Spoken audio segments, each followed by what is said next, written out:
Bienvenidos a un nuevo programa de personajes de la Venezuela virtual. Esta vez tengo el placer de tener una persona que nos une un chiste o una ocasión, que es buscar la foto de Miranda acá en Viena. ¿Cómo estás, Inés Quintero? Oye, no, buenísimo este contacto por los espacios donde estuvo Francisco de Miranda, que recorrió buena parte del mundo, ¿no? Que uno podría hacer el tour de Miranda por el mundo. Bueno, la verdad es que me gustó mucho hacerlo porque, bueno, yo pensé, bueno, es una oportunidad para ir a la biblioteca, que es una cuestión que vale la pena ir. Yo he ido a la parte, digamos, tú sabes, esta que es la que es para los turistas, que tiene, bueno, unos muebles buenísimos y todo eso, porque en realidad yo voy a otra biblioteca que me queda cerca aquí, que es más cómoda para mí. Pero claro, entonces, bueno, voy a ir ahí a ver si me enfrento al aparataje burocrático, cómo es la cosa. Y bueno, me di cuenta que, pues, buscándolo tú sabes, en el computador, pues aparece, ¿no? Los libros que tú mencionas y también el retrato, pero todo está digitalizado. Ah, imagínate, claro, porque se supone que ya eso no es del uso público, o sea que te tuviste que poner los guantes para que te permitiesen ver No, en vivo. bueno, o sea, hablar con la gente y dije, pero es que yo lo quiero ver en vivo. Entonces, bueno, me mandaron a distintos edificios y entre los que me mandaron, porque yo le dije, bueno, como tú dijiste, que tiene una nota por detrás escrita, yo le dije, bueno, Claro. y tiene una nota por detrás escrita, yo quiero ver esto. Entonces me dijeron, me mandaron a donde están los documentos hechos a mano. Entonces, Ah, bueno, claro, manuscritos, sí, directamente manuscritos. entonces, bueno, fui ahí y me dijeron, no, eso no es aquí. Y yo dije, bueno, pero es que me están mandando acá, vamos a meternos en un computador acá a ver dónde es esto. Entonces, la señora, que se ve que son, tú sabes, esta gente así, tipo como investigadoras, bibliotecarias, entonces se metió en su computador y me dice, bueno, eso es por allá donde están los retratos, la colección de retratos y cosas así, ¿no? Y entonces, bueno, me fui allá, pero ese es ahora el Museo de Etnología y no es parte, Ah, no es la claro que biblioteca en sí, no es la biblioteca en sí, ¿no? No sé si entonces, lo conociste cuando tú... sí, sí, sí, porque cuando yo estuve allá, bueno, en alguna de las ocasiones que estuve allá con el hijo mío, yo andaba empeñada en ir al Museo de Etnología porque ahí está las plumas de Moctezuma que le Sí, regaló Carlos V, que le regaló Hernán Cortés a Carlos V y sí, terminó allá. Y entonces, bueno, cuando la primera vez que fui, no había posibilidad de verlo porque estaba en restauración, no estaba accesible al público. Entonces, en otra ocasión, bueno, pero yo acostumbraba muchas veces cuando viajaba ir a los sitios a donde había estado Miranda, ¿no? Porque, bueno, en cualquier lugar hay un espacio, entonces, bueno, él muchas veces decía la dirección exacta del lugar a donde había estado, o la calle, tal, entonces, bueno, hacer esos recorridos, pero no se me ocurrió en aquella circunstancia ir a buscar el retrato original, que bueno, que sí. seguramente hubiese pasado por todas estos recorridos de, bueno, de No, que por bueno, aquí no es, por aquí no es. es Claro, no, terrible. no, pero Bueno, imagínate, fui un lunes que está cerrado el museo, entonces entro y me dice, pero esto está cerrado. Y le digo, pero es que me están mandando para acá de la biblioteca y tal. Entonces ya me iban a decir que no, yo le muestro menos mal que le tomé una foto de lo que me mostraron en el computador. Mire, esto es lo que estoy buscando yo. Entonces métase por aquella puerta, suba al segundo piso y tal. Entonces llego ahí, hay otra vez un grupo de gente, tú sabes, que están así como claro. trabajo de oficina y tal. Y llego yo con mi alemán con acento caraqueño, y entonces siempre ponen una cara así de que quiere decir este señor se equivocó y Mira tal. pana, o sea, ¿cómo se dice mira pana en alemán? Épale. Entonces, bueno, me cayó un señor primero, y el señor me decía, pero ¿por qué no lo ve el electrónico? Esto ya está electrónico y mire, me hacía así para que lo viera el detalle, puede ver los detalles y tal. No, es que yo lo quiero ver en persona, le dije yo. Eso, y le expliqué la importancia de Miranda y tal. Entonces una señora que estaba cerca dijo, yo lo busco. Claro, no, Y, menos mal, ¿verdad? Es que es complicado, pues sobre todo porque con el tema y tal, la gran virtud, por ejemplo, yo he estado en Sevilla, por supuesto, en el Archivo de Indias, y hay cantidad de material que está obviamente digitalizado. La suerte es que en el caso de Venezuela, como no fue digamos, un territorio de primera importancia, no se ha digitalizado la totalidad. Entonces tú tienes la oportunidad de ver los pliegos, o sea, en original, que es otra relación, o sea, una cosa esto, estar en contacto con el documento original que estar en contacto detrás de una pantalla. Eso no, eso ahí es, bueno, por supuesto, esto es todo un debate de leer en digital o leer en vivo, pero no es lo mismo montarse en una hamaca con un libro que con una tablet. A mí eso no tiene comparación entre una No, hamaca a la orilla de la playa con un libro que montarse en una hamaca en la orilla de la playa con una tablet. No, eso no es posible, eso no es lo mismo. Si se te cae la tablet para la arena, se raya, el libro tú lo sacudes y sigues leyendo, o sea que eso no tiene comparación, pero y sí bueno, la verdad es que también tú no sabes las dimensiones ni nada de eso y la calidad y que realmente valió la pena verlo. Vino la señora, o sea, me sorprendió que en cuestión de, en el momento que ella se decidió a irlo a buscar, en cuestión así como 5 minutos, yo todavía estaba convenciendo al señor este, ya se apareció ella con con el el cuadro, con el, retrato y me llevó entonces a un cuarto cerrado con vidrios y tal y me dijo, siéntese aquí. Y habían guantes y le dije, me tengo que poner los guantes. No, lo puede ver sin los guantes y me dejó encerrado ahí solo.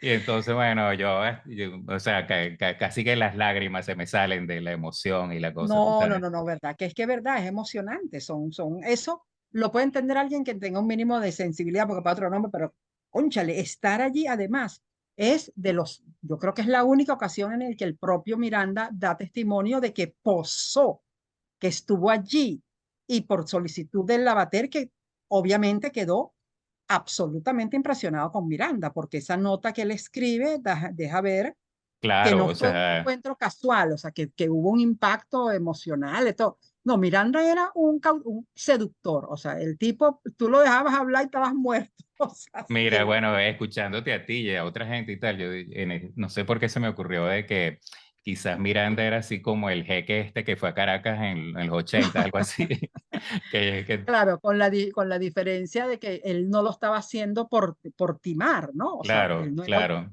no era un timador, era un tipo convencido de una misión en la vida que era, bueno, liberar a los territorios de Hispanoamérica, que fue una convicción posterior a ese viaje, ¿no? Porque realmente todo ese periplo por Europa, él no está en campaña. O sea, realmente el periplo europeo de Miranda no es una campaña por la independencia, es una campaña que comienza cuando él regresa y se reúne por primera vez con Pitt y todo eso, pero cuando él está por Europa está es eso. Y nutriéndose de lo que era una costumbre usual en la época, que era viajar por Europa para, bueno, absorber lo que, y no solamente por Europa, porque estuvo, bueno, en Asia, o sea, el viaje, bueno, y el viaje para Rusia y todo, o sea, fue, ¿verdad? Un viaje que difícilmente uno podría pensar en repetirlo hoy, bueno, y mucho menos con el pasaporte venezolano, No, que no puede entrar a imagina, ningún lado.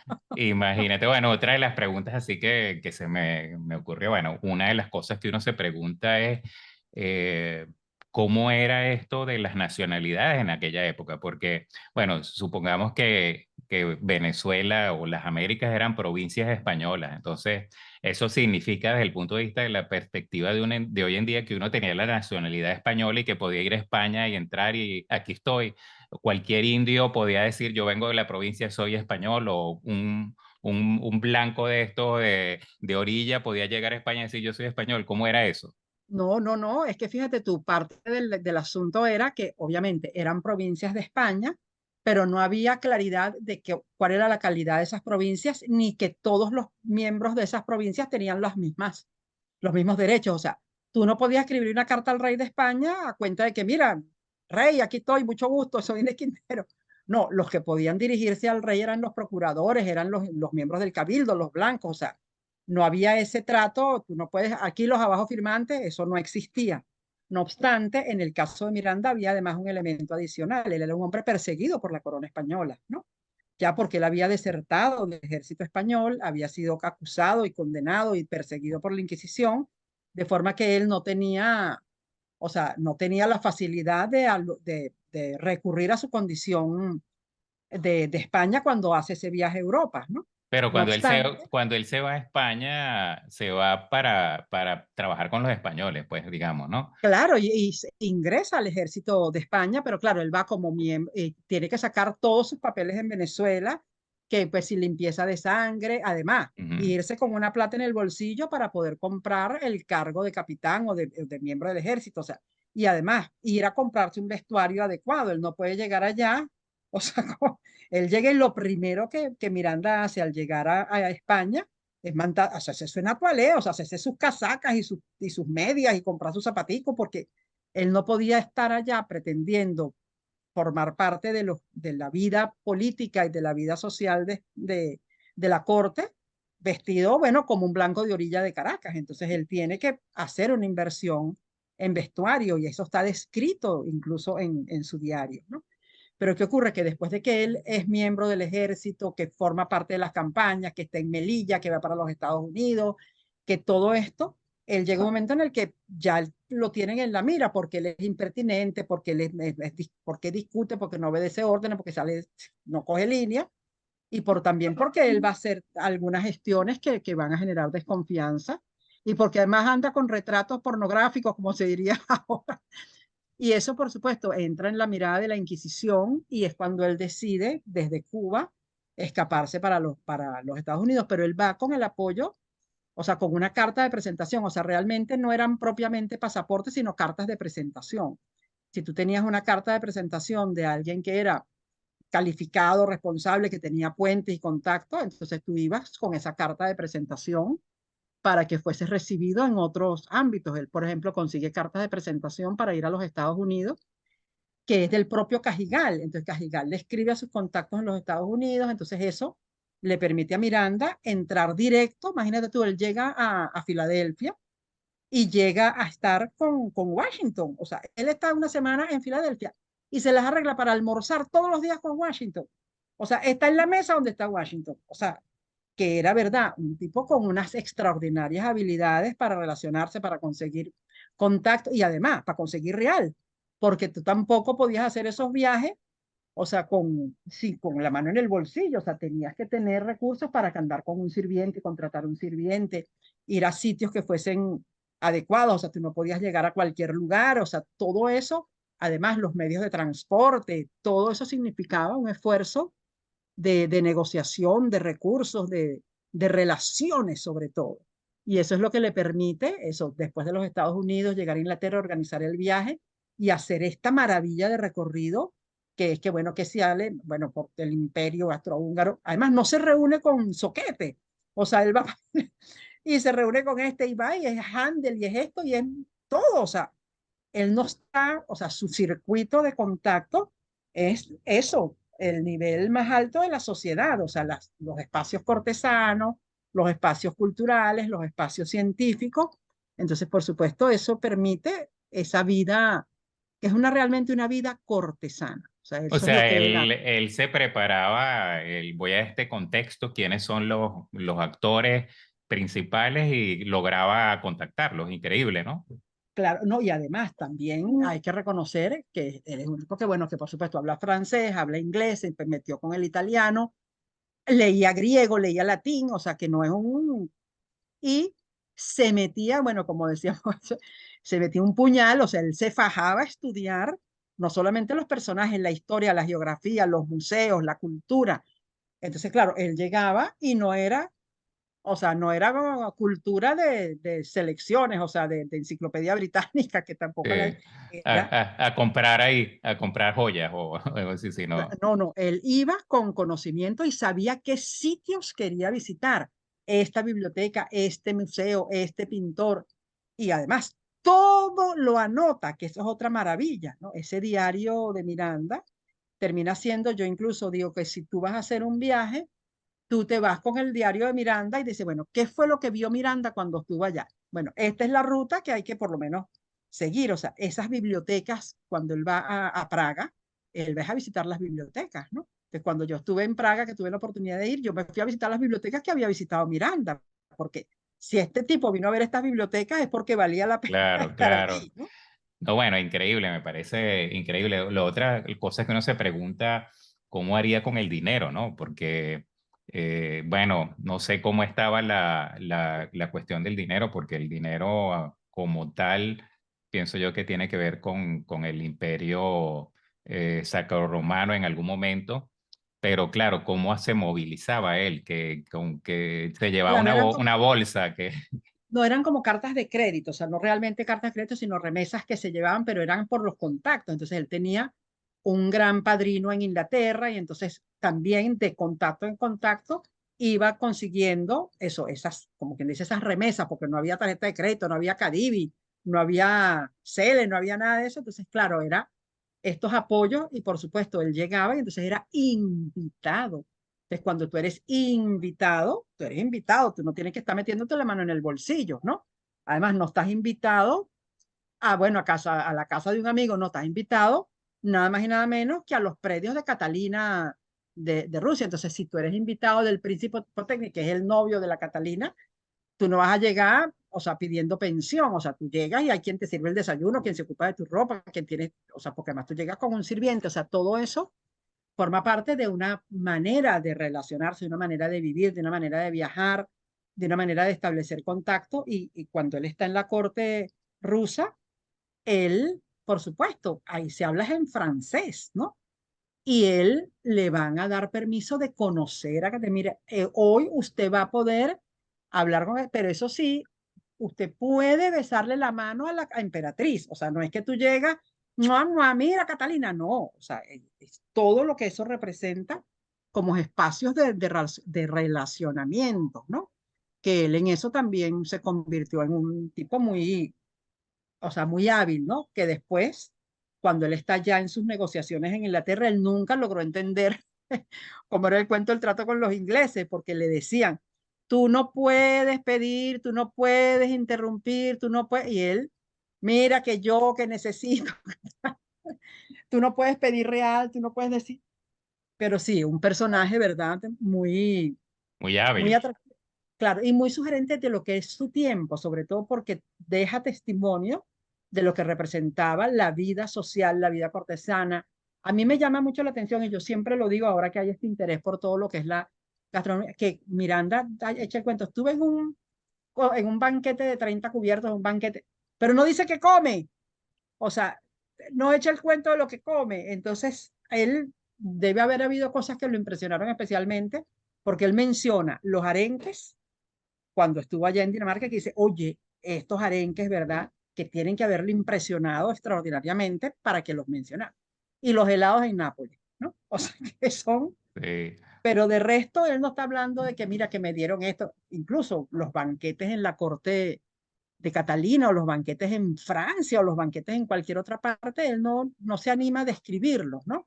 Pero sí te describen los museos, los conciertos, las cárceles, los hospitales, o sea, todo lo que él visita lo describe con muchísima, o sea, con muchísimo detalle, pero el tema de la comida no es lo Sí, que... bueno, indudablemente que un tipo Humboldt, pues que iba, o sea, era una expedición lo que estaba haciendo, lo veía así como que esto hay que documentarlo, pues hay No, que, no, y por ejemplo, los libros que compré, compré este libro y compré el otro, y mandé encargar, y además que en esa viajadera se le perdían los libros y los volví a comprar. Venga, pero además que compraba de todo, de filosofía, de astrología, además en su biblioteca libros en inglés, en francés, en italiano, en todos, o sea, los idiomas originales de las obras, ¿no? Entonces, claro, es verdad, o sea, un personaje especialísimo, ¿no? Y único. que Y cómo era porque bueno, no sé cuántos idiomas hablaba antes de salir de Caracas. Vamos a suponer que hablaba español y a lo mejor francés. ¿Cómo fue la educación de él en Caracas? Pues él fue no, tan... no, fíjate tú, él sí sale de Caracas ya con el francés, con el italiano, no con el latín, ¿no? Ujú. O sea, y con algunos rudimentos de griego, ¿no? Y al salir, y seguramente tenía algo de inglés, pero realmente el idioma que se utilizaba en esa era el francés, o sea, el francés era el idioma. Ahora, él fue a la universidad, pero él no cursó, o sea, él no concluyó formalmente estudios universitarios, ¿no? O sea, yo creo que desde muy temprano él era un tipo más diletante, menos riguroso, menos formal, ¿no? Pero claro, cuando él ya se va, eso con algunas herramientas básicas que le permiten. Y su padre es un blanco de orilla con recursos, porque no hay otra forma de explicarse que él se pueda ir en los términos en que se va. O sea, un viaje a Europa no lo podía hacer alguien que no tuviese un caudal mínimo para cruzar el Atlántico, porque eso no era, o sea, no había paquetes, no había... Sí. Mira, bueno, y también pensando en términos actuales, o sea, todas estas entrevistas me ponen a pensar cosas.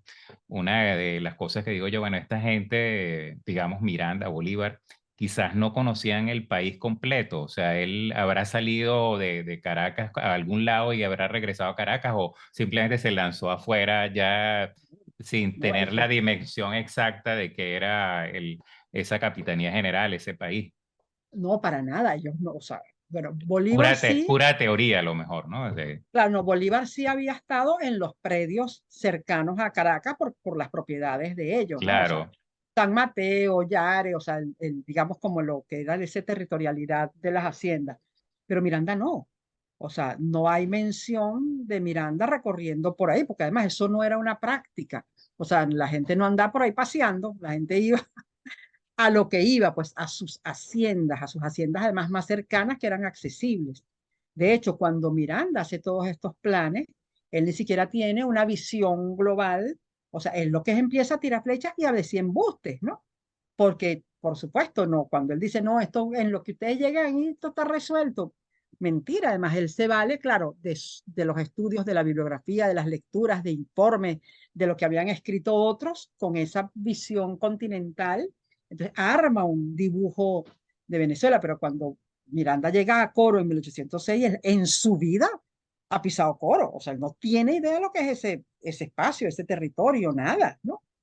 Y lo mismo que, bueno, que lo que va a significar eso cuando él llega a Caracas después del año 10, ¿ok? Esa campaña del centro, o sea, puede ser que Miranda hubiese hecho algún recorrido por la zona central, pero, ¿verdad? Es un espacio geográfico que para la mayoría de las personas que vivían en ese territorio no eran conocidos, ¿no? Más allá de los entornos inmediatos en los cuales se... porque habrían caminos reales, por ejemplo, de Caracas a Ciudad Bolívar, algo así. Habría un camino, una trocha o algo así, o tendrían que irse por embarcación. ¿Cómo sería en esa época? No, fíjate tú, había trochas, bueno, no trochas, sino rutas, ¿no? Pero que no Ujú, eran utilizables durante todo el año. E incluso la llegada a Angostura era más bien fluvial, ¿no? O ujú. sea, no había forma de coger para Calabozo y seguir para ahí para abajo para llegar a Eh, Angostura, ¿no? Y el llano también era inaccesible, ¿no? O sea, eran rutas combinadas cuando eso no lo puede ver muy bien en la descripción de Humboldt, ¿no? O sea, cómo hace, fíjate tú que cuando Humboldt va de Cumaná y va a ir para Caracas, se va, o sea, no se va por tierra, ¿no? O sea, se va en barco, ¿no? Y después de Puerto Cabello, él hace la ruta por barco y manda Bonpland por tierra, ¿no? O sea, que había eso, la posibilidad de hacer las rutas más por las rutas fluviales o navegación que por tierra, ¿no? Y sobre todo porque los caminos eran totalmente precarios, accidentados, y no solamente eso, sino que no en todas había carretas, o sea, no todos caminos eran posibles con carruajes, o sea, eran claro, sobre todo a claro. caballo, en mulas, ¿no? Sí, bueno, Entonces, ya, por ejemplo, en mi época, cuando yo nací, y uno iba hacia los Andes, había sitios que había que bajarse, hasta ahí llegaba el carro y de ahí tenías que seguir con tus mulas y más nada, pues. no, totalmente. Yo me acuerdo la primera vez que nosotros, bueno, sí logramos llegar, pero había pasos en la carretera a bajarse todo el mundo porque el carro no pasa con el gentío Sí, adentro. Entonces se baja todo el muchachero y entonces pasaba el carro y después uno se montaba. Y estamos hablando de los setentas, de los sesentas, ¿no? sí, De hecho, yo estábamos conversando en estos días sobre el tema del Amazonas, que ahorita, bueno, la comida del Amazonas, y lo que yo decía, la carretera al Amazonas es de los años 70. O sea, el Amazonas no se podía llegar por tierra, ¿no? Y además había que cruzar el río por chalana. O sea, tú llegabas y cogías una chalana y cruzabas y todavía te quedaban 80 kilómetros para llegar a Puerto Ayacucho. Entonces, eso, hay que pensar en lo que eran estos viajes en aquella época. Además, los bastimentos, o sea, todo lo que significaba, ellos cargaban, las campañas eran con los animales vivos claro. porque bueno, tú tenías que trastear y bueno, y con los animales vivos y con el saqueo a donde llegabas. Mira, coge esta yuca, este conuco y saque estos maíces de aquí y llévate estas gallinas, porque bueno, no había manera de resolver y abastecer, o sea, con una despensa propia, ¿no? Mira, bueno, y otra de las cosas que pensé yo para esta discusión es Bueno, la cuestión esta de, ¿cómo se llama? Eh, allá saltando hacia lo que nos tocó, porque te escuché hablando de cómo la historia se escribe y tal. Entonces, bueno, yo estando ya aquí en Austria, eh, estaba en un grupo de estos de teatros y el director de teatro era un mexicano y entramos en una discusión sobre eh, el oro de Hitler, digamos, la forma de financiarse de Hitler. Y decía, eso venía de las Américas porque venía a través de esta conexión de Carlos V y los Habsburgo y tal. Y entonces yo digo, pero cónchale, esto nunca lo escuché yo en mis clases de historia en Venezuela, o sea, la conexión del imperio sacro-romano con la Casa Real de España, nunca la vi así tan clara. Y yo diría yo que era buen estudiante, pero me agarró por sorpresa. Entonces, no sé, tú lo tenías claro eso, no sé. No, lo que pasa es que, por supuesto, hay una diferencia entre lo que es la relación con el imperio desde México, desde la Nueva España, la de Venezuela, la del Virreinato del Perú, porque no hay que pensar en todo ese imperio como una unidad que funciona en los mismos términos, ¿no? Por ejemplo, el tema de Venezuela, que, ay, no, que la provincia pobre, claro, era pobre en comparación con lo que podían ser las riquezas de este oro o de esta plata, porque muchas veces era más la plata que el oro en algunos casos, ¿no? Y el tema está en que, claro, en Venezuela era el cacao, que era el oro. Entonces eso produce una red totalmente diferente, Y, ¿no? las Entonces, y, por las, y supuesto, las perlas, ¿no? Ya claro, pero existía. las perlas fue ñinguita, o sea, las perlas fue Mm. a comienzos del siglo XVI y eso las farataron en un segundo, o sea, las perlas duraron lo que duró Cubagua, o sea, entre el 18 y el 30 ya no había perlas, ya no había pescado, ya no había nada que buscar allí, ¿no? Porque realmente fue una extracción expoliadora, ¿no? Y obviamente la posibilidad de recuperarse esas perlas nunca fue, o sea, económicamente productiva, ¿no? Entonces, y eso fue realmente la única riqueza porque pues se empeñaron en buscar oro y que si el dorado y para acá y no consiguieron un corozo. Aquí estuvieron los Belser, que bueno, los Belser compraron digamos, hicieron ese negocio con Carlos V y les fue fatal porque no lograron conseguir lo que ellos estaban aspirando a encontrar, ¿no? Entonces, bueno, les tocó más bien expedicionar y con costos humanos y muy sólidos, muy fuertes, ¿no?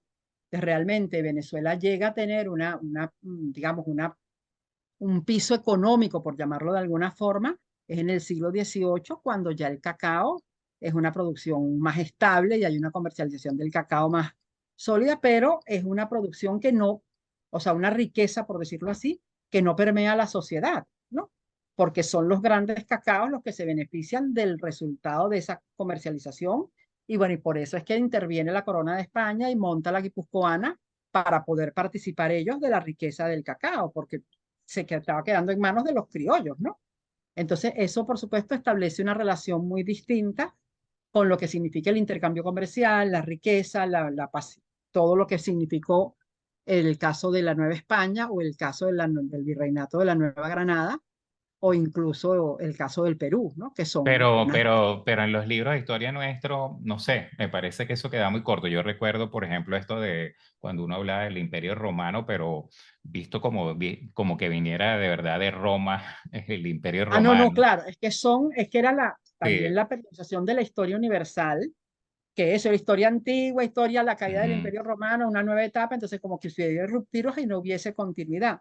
Pero también hay otra cosa que a mí me preocupa un poco, que es la idea de tratar de forzar paralelismos, por ejemplo, hablar de la globalización, que es un concepto Ujú. actual, para hablar de globalización con Carlos V. Mira, no, porque no hay un concepto global, ¿no? Ujú. O sea, no tienen esa dimensión. Una cosa es la dimensión imperial del imperio y otra cosa es la globalización como fenómeno contemporáneo, ¿no? Entonces, oye, tú tienes reinos, tienes relaciones feudales, tienes o sea, tienes otra conexión mucho más rígida, estática, sin posibilidad de intercambio entre un punto y otro. O sea, tú no puedes el reino de Nápoles conectarse con porque no hay puente, o sea, la unidad de eso es el imperio y la cabeza del emperador, ¿no? La globalización es un puente abierto donde tú no tienes, digamos, control parcelado de lo que son esas relaciones eh, de cualquier tipo, ¿no? Entonces a mí sí me parece un poquito arbitrario hablar que no, la globalización en tiempos de Carlos. Claro, Ya va. eso digamos, también yo he escuchado la conexión también con el imperio británico, pues llamémoslo así, ¿no? O sea, la Mm, forma de los bancos y esas cosas, ¿no? sí, Pero, sí, sí. pero, No, y además. pero yo sí veo, o sea, que nosotros en Venezuela, en la época que a mí me tocó estudiar, pues yo sí creo que teníamos de todo un poco y no estamos solamente recibiendo información local de la historia local, sino más bien No, no, universal, universal. buenísimo. Claro, pero bueno, eso es lo que tengo, la historia escolar con todo y bueno, pero tiene eso, una perspectiva de darte una información. Claro, nosotros tuvimos la suerte, seguramente, de tener una visión por los colegios en los que estudiamos, por la bibliografía que manejamos, porque bueno, había esa intención formativa, informativa, ¿no? Historia del arte, todo eso. Claro que ahora uno ve los recursos didácticos y todo lo que significa la enseñanza mucho más, digamos, más coartada, menos ambiciosa, ¿no? Y bueno, lo otro que también, no sé, se me ocurrió de hablar contigo es en qué momento entra, o sea, siempre en la historia, pues está narrada como por estas cosas, por héroes de caballería, digámoslo así, pero está en la historia actual. Yo pienso que en algún momento, pues no, vamos a suponer que la humanidad no tenga más luchas armadas y cosas así. Entonces, la transformación de la historia tendrá que ser el ciudadano común, la vida ciudadana, no sé, menos Simón Bolívar, menos Miranda, pero a lo mejor más un científico, un profesor, llegaremos a estar en eso, a que tengamos a No, un... eso ya está pasando. No, no, eso ya está pasando. Lo que pasa es que, claro, la fuerza del otro discurso es tan musculosa que muy poco se advierte, ¿no? Pero mira, ya, o sea, por supuesto, ya en la década de los 20 empezó todo el tiempo del movimiento de los anales en Francia y la historia social y la historia colectiva y ya no los personajes, sino las corrientes de la sociedad.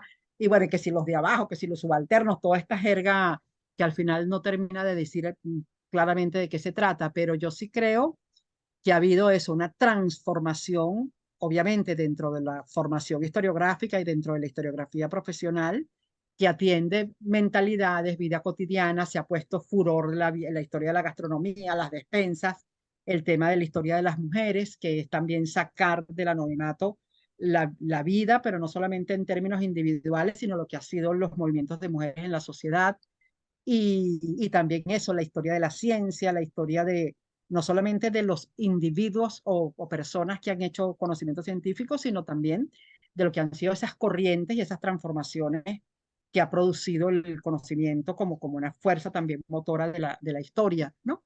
Y en Venezuela en particular, ¿verdad? Ha habido avances importantes en lo que significa la renovación del discurso historiográfico, ¿no? Y, cónchale, y sacar yo, por ejemplo, tuve la ocasión de hacer un libro con un grupo de muchachos recién graduados o estudiantes que se llamó Más allá de la guerra, ¿no? Que era decir, mira, la guerra implicó, pero había la gente, ¿qué estaba haciendo la gente mientras estaba la guerra? ¿Y cómo hacía la gente para casarse?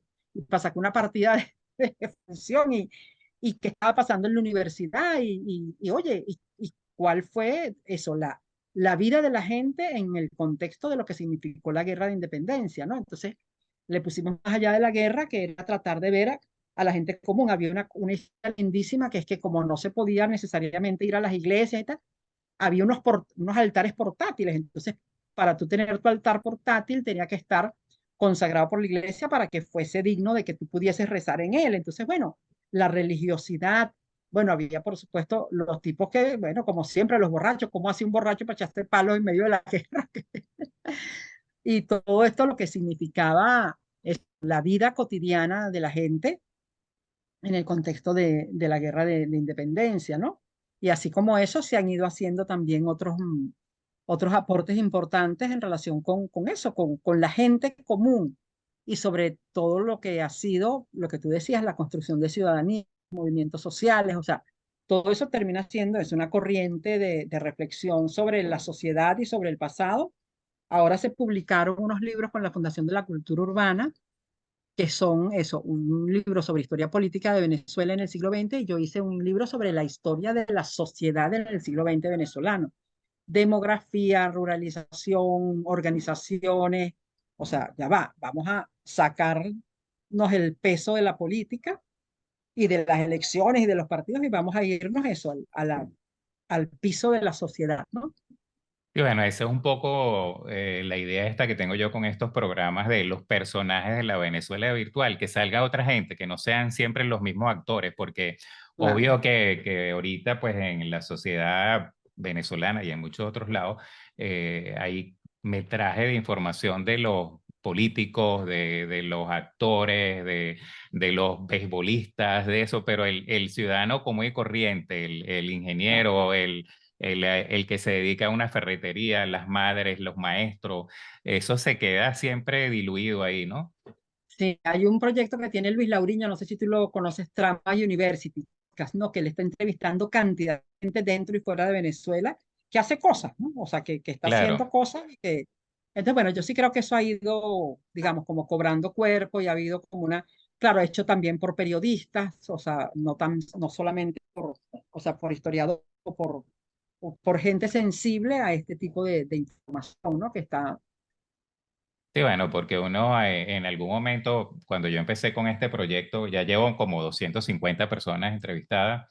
Cuando ¿Y empecé tú yo lo dije, tienes en bueno, una página web?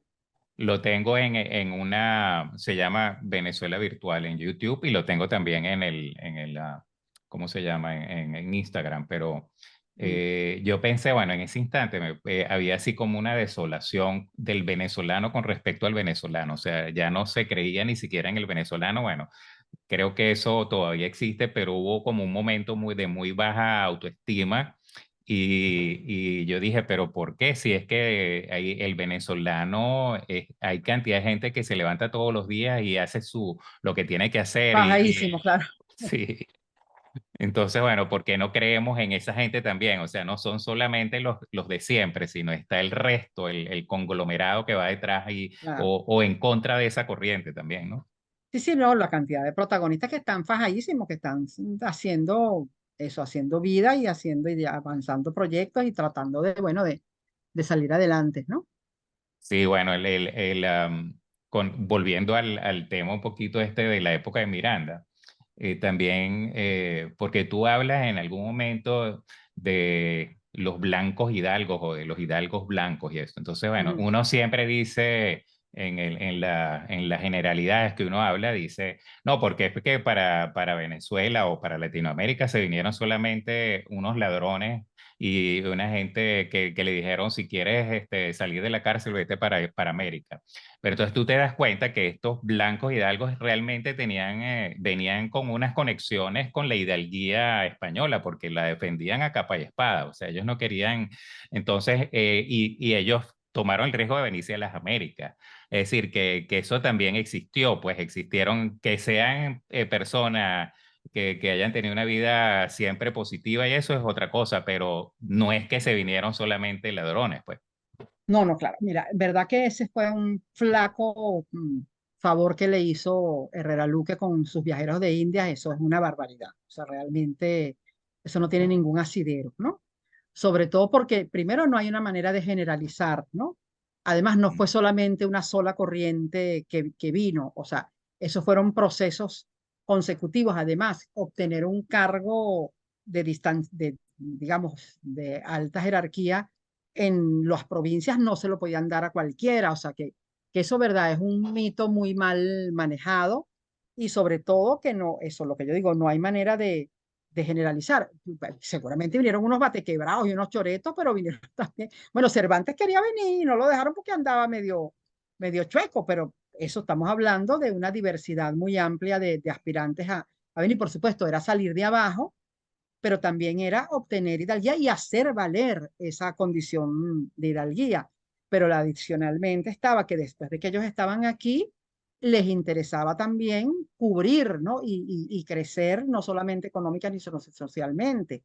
Entonces, claro, se va creando, es una élite criolla que va a cuidar mucho eso, se va a casar entre ellos, va a buscar la manera de conservar el linaje, de preservar las propiedades, o sea, eso se va a construir de obtener los cargos del cabildo, o sea, se va construyendo una base que va a significar eso, una élite reducida que es la nobleza criolla, que ellos mismos se asumen como nobleza criolla, que entonces van a buscar la manera de tener sus títulos nobiliarios, sus órdenes religiosas, o sea, todo lo que era el uso y costumbre de la hidalguía y de la nobleza española, que no podía, y que eso además se reprodujo en toda Hispanoamérica, o sea, no solamente en Venezuela.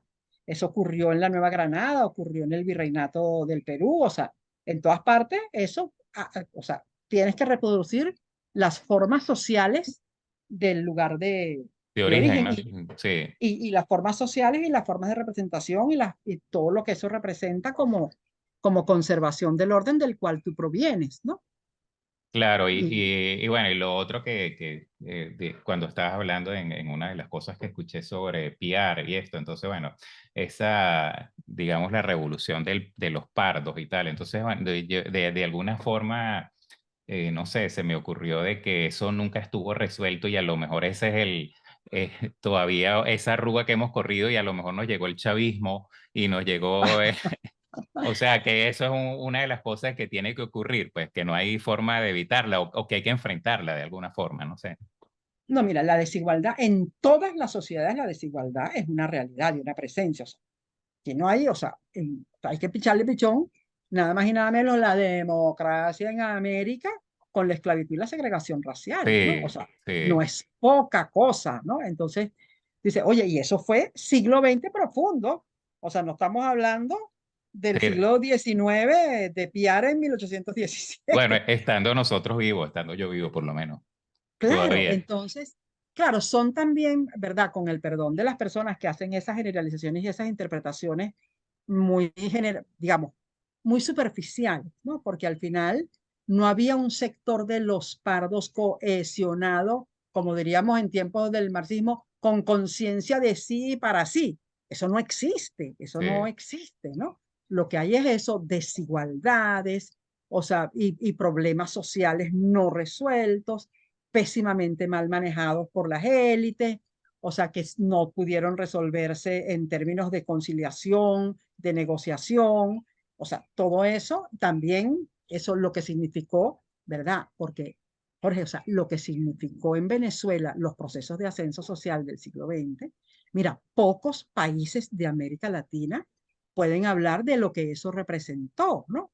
Eso como integración territorial, como proceso de ascenso social por la vía de la formación, la masificación educativa. Oye, aquí yo conozco compañeros que, ¿verdad?, que provienen de condiciones sociales de poquísimas por probabilidades o alternativas, que pudieron formarse, estudiar, salir al exterior, aprender idiomas, o sea, insertarse y crecer socialmente. Eso, o sea, ¿verdad?, lo que significó la constitución, el crecimiento de la clase media en Venezuela.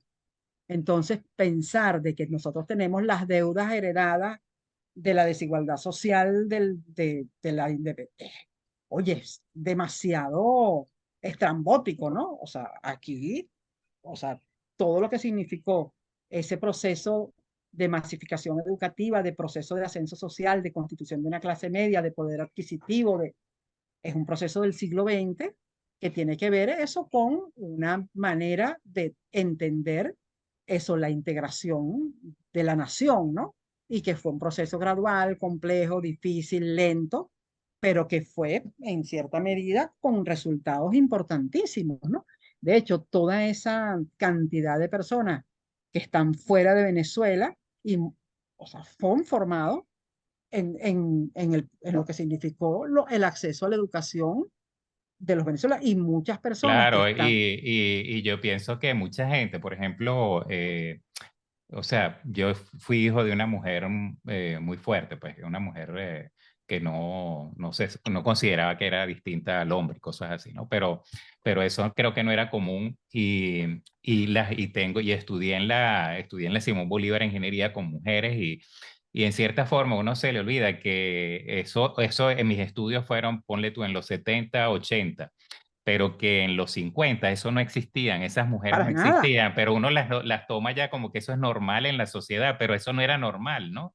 Eso Eso ocurrió nada en que un ver, periodo muy corto, esa transformación de la sociedad ocurrió en un periodo muy corto, de tal forma velocísimo y de veloz. una enorme velocidad. Entonces, mira, si en ese trabajo, en ese libro que yo te comentaba, que es sobre la sociedad venezolana del siglo XX, que además se puede consultar en Pro Da Vinci los distintos capítulos. Bueno, yo he trabajado mucho el proceso de la mujer y yo tuve la oportunidad de trabajar la inserción de la mujer en la sociedad. Pero es que lo que eso representó, o sea, o sea, tú tienes la relación de haber vivido ese proceso o sea, con tu mamá, ¿no? Y verlo. Sí, Pero eso, muchas de las madres nuestras, o sea, mi mamá, o sea, ella estaba dedicada al hogar, ella empezó a estudiar en la universidad, terminar bachillerato. Cuando nosotras estábamos estudiando en la universidad, mi mamá dijo, bueno, yo también.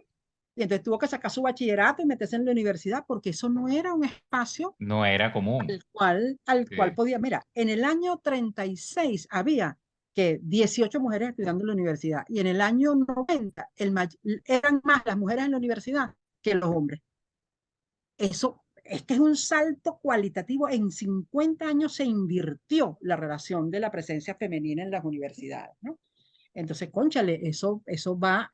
Además, hay cifras escalofriantes, por ejemplo, lo que significó el descenso de la fertilidad femenina, ¿no? De tener un promedio de 6 hijos a tener un promedio de 2, ¿no? O sea, eso significa una curva, pero Correlación total con el nivel de educativo, pues. Sí, totalmente, sí. totalmente. Entonces, verdad, yo sí creo que el proceso de transformación que hubo en la sociedad venezolana, oye, no, es inocultable. Entonces, difícilmente se puede establecer una explicación. O sea, este proceso del triunfo político de Chávez, o sea, tiene que ver no con los resentimientos pendientes, sino con eso, con mala conducción, con errores, con pensar en providencialismo, con la capitalización del descontento, o sea, digamos, con un escenario complejo del el tema internacional. O sea, ahí entran en cantidad de elementos. Entonces, y creo que sí, que es un debate importante y sobre todo que quienes hacen la condena y el denuesto del pasado son beneficiarios de ese proceso Sí, de bueno, formación. yo creo que los que vivimos en los años 70, digamos, los que fuimos teenagers en los años 70, somos testigos de que ahí había oportunidades para todo el mundo. O sea, el que diga lo contrario y era sin distinción de sexo, género, No, claro, de tenías que nada. echarle, o sea, tenías que fajarte, o sea, no era Claro, que sí, tenías que tomar la oportunidad, pues, porque había gente claro, que no la tomó, pero la oportunidad estaba allí. o sea, tenías, bueno, que ser estudioso y fajate y entrar y hacer tu tarea y ponerte los guantes y tal, pero no era, o sea, bueno, no era un camino intransitable ni imposible, ¿no? Sí, bueno, por ejemplo, en la Simón Bolívar, si tú venías de un estrato bajo, pues se te hacía cuesta arriba comprar los libros, pero tenías la biblioteca, tenías a lo mejor Claro, oportunidades que a lo mejor luchar por una beca, algo así. Pero tenías la oportunidad de entrar a la universidad, y bueno, y estar en una residencia con 8 durmiendo en el mismo apartamento, una cosa así, ¿no? O sea, claro, y estaban los autobuses que iban para allá, o sea, todo, ¿no? Mira, exacto, verdad que sí, sí. que es un proceso, verdad que, bueno, que es importante tenerlo en cuenta y que no se puede despachar con generalizaciones fáciles, ¿no? O sea, que, no, Sí. mira, Pero es bueno, muy, mira, bueno, todos los que pasan por aquí, yo les pido que me digan su definición de felicidad. Yo te veo la cara, me imagino que eres feliz y debes tener un concepto, vamos a ver, histórico de la felicidad. A ver qué tal. Y nos dejes un eslogan. no, mira, yo para mí, ¿verdad? La felicidad es apropiarme de mi pasado y de mi historia. O sea, yo siento que mi piso de felicidad es saber ya que la historia es mi arraigo y mi fortaleza principal. O sea, yo creo que esa es si a mí me quitan la historia, me desinflan de la felicidad. Y mi gran eslogan lo tengo ahí, o sea, quien conoce la historia no se la pueden cambiar. O sea, si tú conoces tu historia, eres dueño de tu pasado, ¿no? O sea, es lo mismo que uno le quieran cambiar su fecha de cumpleaños. A ti nadie te puede decir, mira, ¿qué día cumpliste tú? El 12 de junio. No, tú cumpliste el 3 de agosto. No, papá, o sea, yo cumplí el 12 de junio. O Sí. sea, esa no me la puedes cambiar. Entonces yo creo que eso es parte de lo que hacemos y de lo que vale la pena convencernos, ¿no? Que nos adueñamos y somos, nos apropiamos de nuestra historia como, como elemento de arraigo y de fortaleza. Mira, bueno, también antes de despedirte, te quiero decir que me encanta cómo llevas la historia, porque la desempolvas. O sea, quien te escucha hablando, estás hablando de alguien que conoces de la esquina, de esto, de lo otro. O sea, que tienes así como una forma de darle vida actual a la forma de relatar no importa de en qué tiempo de qué tiempo estás hablando, pero la persona lo percibe como que estás hablando de algo real, o sea, no es nada así de inalcanzable o de libros amarillos o cosas así, sino uno lo ve como muy actual porque eres, no sé, muy sencilla el decirlo, pues la forma como lo No, explicas. qué bueno, Jorge, ¿verdad? Porque parte de del interés y la preocupación es, oye, que la gente se acerque, o sea, que sienta que la historia es cercana, porque es verdad, o sea, que le agarre gusto, ¿no? Así como uno, hay cosas que no come nunca y que el día que las come dice, cónchale, ¿cómo no había comido yo esto antes? Sí. O sea, es la posibilidad de disfrutarla de una manera, eso, cercana, mira, de todos los días, eso, Claro, lo- y una vez que lo escuchas así, pues si quieres te metes todavía un poco más y a lo mejor te metes en los vocabularios más sofisticados y todo esto, pero te provoca, al escucharte, te provoca saber más, pues, o sea, eso lo encuentro yo muy bueno que lo estás ¿no? haciendo, pero me parece que es una labor excelente porque, bueno, estamos también, ahorita yo me considero que estamos como en esa etapa en que debemos motivar a la juventud a que No, no, sigan. chévere. Para mí el mejor premio es cuando los chamos se conectan, ¿no? O sea, a mí yo, por ejemplo, yo estaba en una presentación de Luis y se me acercó un muchacho, un chamo, 20 años, de 19 años. Mire, profesora, que yo estoy trabajando esto, que no sé qué, que yo le hice el premio, o sea, ese es el premio. O sea, que los chamos se conecten con la historia sin fronteras, o sea, tranquilos, pues dale, que Sí. esa es la idea. Así que no, te agradezco, ¿verdad, Jorge, esta oportunidad? Y bueno, pero para mí ese cuento de que tú te hayas fajado a buscar al Miranda me pareció eso, la conexión que se te despierta, porque, bueno, porque tiene que ver con Miranda, con nosotros, con la posibilidad de estar cerca y de mantener los vínculos, me parece, ¿verdad? No, y tú Eh, sabes que uno se va llenando de anécdotas y de relaciones. Entonces ahora cada vez que pase por ahí voy a me acordar de que, bueno, aquí me mandó Inés a buscar el retrato de Miranda. no, buenísimo, chévere, ¿verdad? Parte de los cuentos ¿cómo se llama? De que le voy a echar a los venezolanos cuando vengan y le haga la ruta y tal, ¿no? Claro, imagínate tú, cuando te empieces con esa, te van a sacar de la biblioteca. Mire, ya usted vio su broma, no venga a fastidiar otra vez. Ya se lo Sí. enseñamos, que se quieto. Sí, bueno, mire Inés, te mando un abrazo, realmente me encantó esta conversación y bueno, cualquier cosa que se te ocurra por estos lados, así que tengas una misión especial, me contactas. Buenísimo, gracias Jorge. Bueno, y gracias a todos los que están conectados con este mundo de la conversación y el intercambio. Bueno, un abrazo. Chao.